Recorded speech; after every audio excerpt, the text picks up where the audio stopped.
Year 5, happy Tuesday, welcome back to The Day I Fell Into a Fairy Tale, Chapter 11. I wonder what predictions you have in your minds about what's going to happen. Let's see if any of you are along the right path. Okay.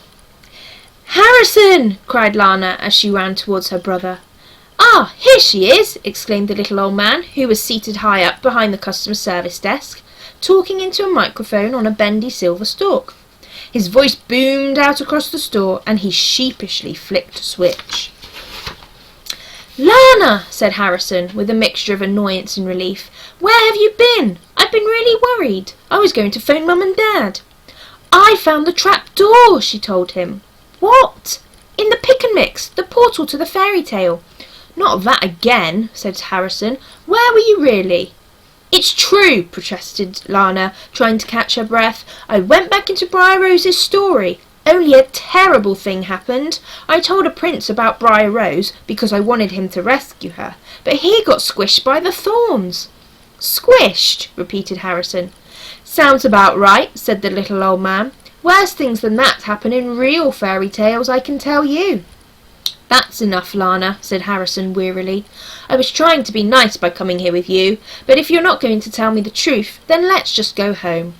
"I am telling the truth," said Lana with frustration. "I promise I am." But Harrison just rolled his eyes. "Don't get me wrong," he said, putting his hand on her shoulder in a way that made her feel about 4 years old. "It's great that you're making your own games up now, but tubs of sweets that lead to fairy tales? It's just too far-fetched."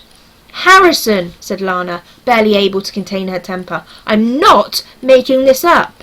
When did you become so boring that you can't believe anything that's not in one of your stuffy school books?"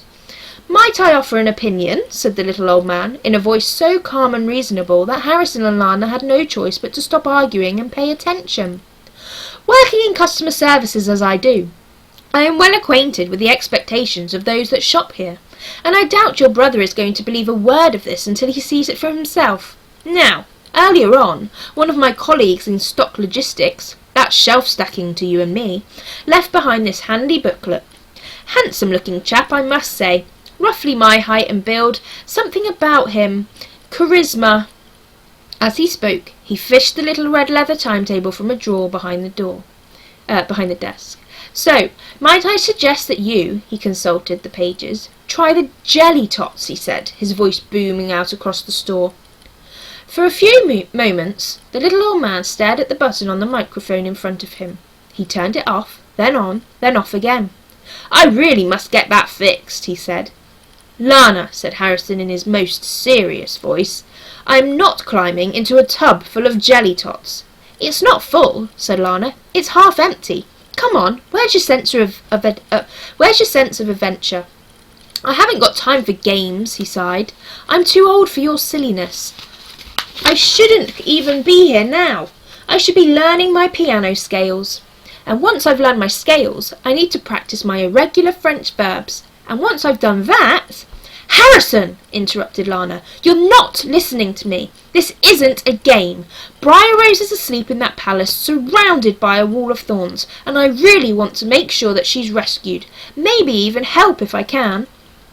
"Lana," said Harrison, giving her a pitiful smile, "it's not happening. Sorry."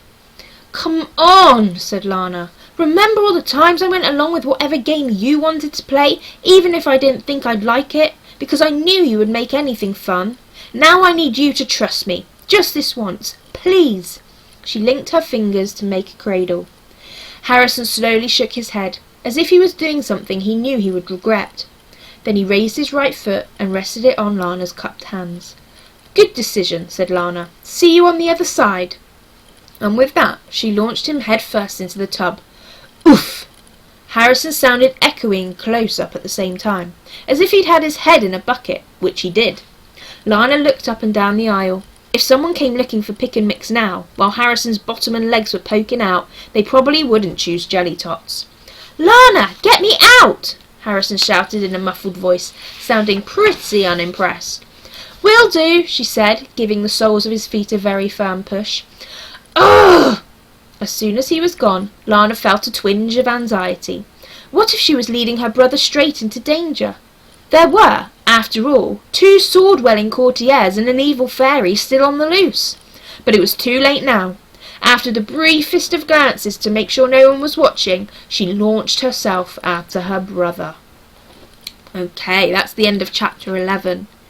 So I wonder what you're thinking is going to happen maybe in the next chapter or over the next few chapters. So maybe go and have a little think.